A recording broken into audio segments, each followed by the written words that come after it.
Saudara, Mahkamah Konstitusi membatalkan hasil Pilkada 2024 di sejumlah daerah.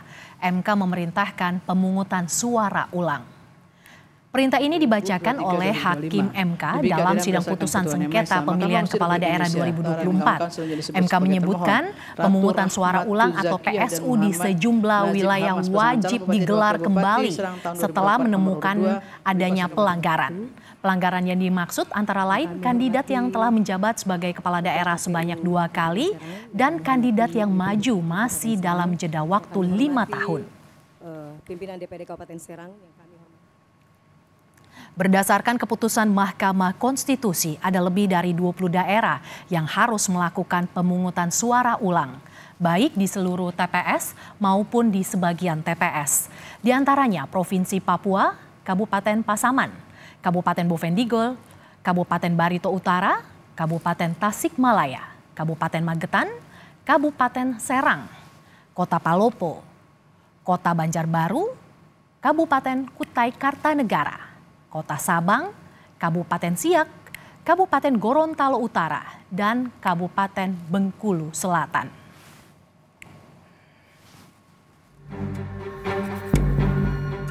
Mahkamah Konstitusi membatalkan hasil Pilkada Kabupaten Serang 2024 yang memenangkan Ratu Rahmatu Zakiah sebagai Bupati terpilih.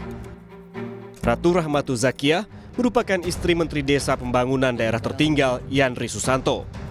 MK meminta KPU melakukan pemungutan suara ulang paling lama 60 hari sejak putusan. Menyatakan batal keputusan Komisi Pemilihan Umum Kabupaten Serang nomor 2028 tahun 2024 tentang penetapan hasil pemilihan Bupati dan Wakil Bupati Serang tahun 2024 bertanggal 4 Desember 2024. 3. Memerintahkan Komisi Pemilihan Umum Kabupaten Serang untuk melaksanakan pemungutan suara ulang pemilihan Bupati dan Wakil Bupati Serang tahun 2024 di seluruh TPS di Kabupaten Serang dengan mendasarkan pada daftar pemilih tetap, daftar pemilih pindahan, dan daftar pemilih tambahan yang sama dengan pemungutan suara pada tanggal 27 November 2024. Dalam pertimbangannya, MK menilai ada keterlibatan struktur aparat pemerintah desa sehingga Majelis Hakim meyakini telah terjadi serangkaian pelanggaran yang secara fundamental merusak kemurnian suara pemilih. Hakim Konstitusi Eni Nurbaningsih menyebut ada pelanggaran keberpihakan kepala desa yang terjadi secara masif di sejumlah desa di Kabupaten Serang. Dari bukti tersebut terdapat fakta adanya rekaman video yang menggambarkan terjadinya peristiwa pernyataan pemberian dukungan kepada pasangan calon nomor 2 oleh sejumlah kepala desa, di mana rekaman video tersebut telah disebar di media sosial dan situs pemberitaan daring. Fakta mengenai rekaman video tersebut telah terkomunikasi melalui bukti yang dilampirkan oleh Bawaslu Kabupaten Serang.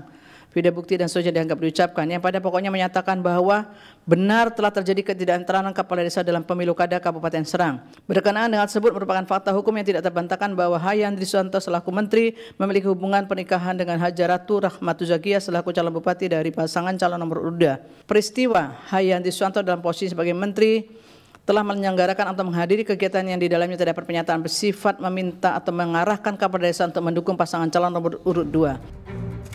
Pengajar Hukum Tata Negara Fakultas Hukum Universitas Indonesia Titi Anggraini mengatakan jual beli suara berbungkus kontrak politik sudah tidak bisa ditolerir. Termasuk di dalamnya keterlibatan kepala desa dan pejabat negara dalam proses pemilihan umum.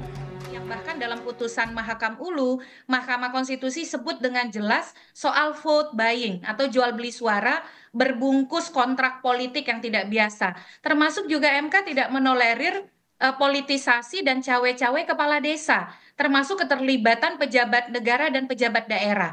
Jadi saya kira ini luar biasa bagi Mahkamah Konstitusi dan pelajaran betul bagi semua penyelenggara pemilu ataupun peserta untuk tidak main-main dengan aturan dalam pemilu kita. Titi menilai banyak pelajaran yang bisa dipetik dari penyelenggaraan Pilkada 2024 untuk perbaikan Pilkada yang akan datang. Bila ada daerah yang harus mengeluarkan biaya lagi, hal ini adalah sebuah konsekuensi yang harus ditanggung dalam proses penegakan demokrasi seutuhnya.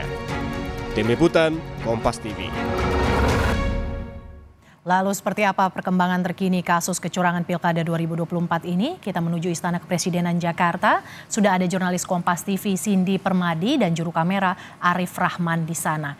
Selamat siang Cindy, apakah sudah ada tanggapan dari pihak Istana terkait cawe-cawe Menteri Desa Pembangunan Daerah Tertinggal Yandri Susanto di Pilkada 2024, Cindy? Mercy, selamat siang. Kami sudah menghubungi sejumlah narasumber di lingkungan istana. Tapi memang sampai siang ini ada yang belum memberikan respon. Ada yang memang tidak berkomentar, pun ada yang akan mengecek terlebih dahulu. Karena salah satu yang juga kami coba telusuri di lingkaran istana adalah apakah sebenarnya Mendes PDT Yandri Susanto juga pernah mengajukan cuti kampanye di masa pilkada. Kenapa ini juga jadi salah satu poin yang kami tanyakan? Karena sebenarnya kalau merujuk pada persyaratan maupun juga aturan, seorang pejabat negara termasuk menteri boleh melakukan kampanye, tapi memang ada syarat-syaratnya. Misalnya yang diatur dalam PKPU kampanye yang mengikut sertakan menteri atau dalam hal ini konteksnya adalah pilkada, wajib memenuhi ketentuan tidak menggunakan fasilitas yang melekat dalam jabatannya kecuali pengamanan yang diatur oleh undang-undang. Kemudian kampanye itu juga dilakukan di masa cuti di luar tanggungan negara. Nah, untuk pejabat negara setingkat menteri untuk mengajukan cuti itu diajukan kepada presiden melalui menteri sekretaris negara yang dalam pengajuan cutinya juga sebenarnya harus secara detail. Ada waktunya, ada jangka waktunya, waktu dan juga lokasi. Pun juga ketika mengajukan cuti harus mengingat ataupun juga mempertimbangkan tugas-tugasnya yang melekat sebagai pejabat negara. Yang juga perlu diingat oleh para pejabat negara termasuk menteri ini adalah ketika berada di masa kerja, di hari kerja ataupun di luar masa cuti, maka melekatlah hak dan kewajiban mereka sebagai pejabat negara.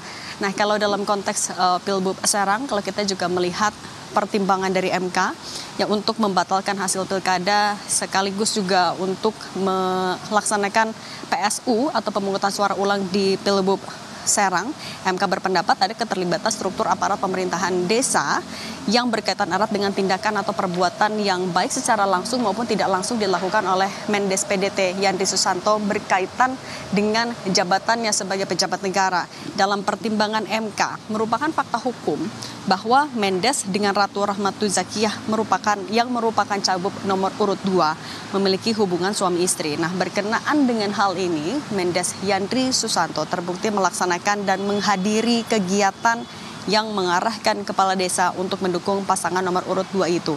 Sehingga MK meyakini posisi kepala desa ataupun pemerintahan desa yang secara kelembagaan posisinya memang berada di bawah koordinasi dari kementerian yang dinakodai oleh Yandri Susanto. Sehingga kalau kita mengutip betul kata-kata dari MK, sehingga tidak dapat dihindari adanya pertautan erat kepentingan antara para kepala desa, aparat pemerintahan desa dengan kegiatan yang dihadiri oleh Mendes PDT Yandri Susanto. Nah, salah satu acara yang dihadiri oleh Mendes Yandri Susanto itu adalah acara rapat kerja cabang Abdesi Kabupaten Serang pada 3 Oktober 2024 lalu di Anyar. Di situ ditemukan fakta bahwa adanya dukungan para kepala daerah terhadap paslon nomor urut 2. Nah, kalau merujuk kepada keterangan dari saksi yang diperiksa juga oleh MK, bahwa setelah acara itu ada saksi yang kemudian berkoordinasi dengan tim pemenangan Pilbub nomor urut 2. Nah, inilah yang menurut MK melanggar undang-undang pilkada, menciderai undang-undang pilkada. Di pasal 71 undang-undang pilkada sebenarnya sudah diatur, sudah disebutkan secara jelas bahwa pejabat negara dilarang membuat keputusan dan atau tindakan yang menguntungkan atau merugikan salah satu pasangan calon. Tidak dapat dipungkiri menurut MK bahwa tindakan yang dilakukan oleh Mendes dapat secara signifikan meningkatkan dukungan atau mempengaruhi sikap kepala desa selaku subjek yang menerima manfaat dalam kegiatan dan program dari kementerian. Sehingga MK juga bilang meski tidak terdapat bukti keterlibatan dari paslon nomor urut 2 ini terlibat secara langsung, tapi juga tidak dapat dipungkiri kalau mereka mendapatkan manfaat dari apa yang dilakukan oleh Mendes PDT Yandri Susanto. Dan Mercy, ini juga sebenarnya bukan pertama kali nama Mendes PDT Yandri Susanto mulai muncul dan menjadi polemik. Karena kalau kita ingat di satu hari setelah pelantikan Yandri Susanto atau pada tanggal 21 November 2024 lalu, ia juga sempat ramai diperbincangkan karena menerbitkan surat dengan kop kementerian yang di situ berisi undangan acara peringatan haul kedua ibunya. Acara ini digelar bersamaan dengan peringatan Hari Santri dan Tasyakuran karena dilantik sebagai menteri. Mercy. Terima kasih Cindy Permadi, jurnalis Kompas TV atas laporan Anda langsung dari Istana Kepresidenan. Terima kasih Cindy. Kita beralih ke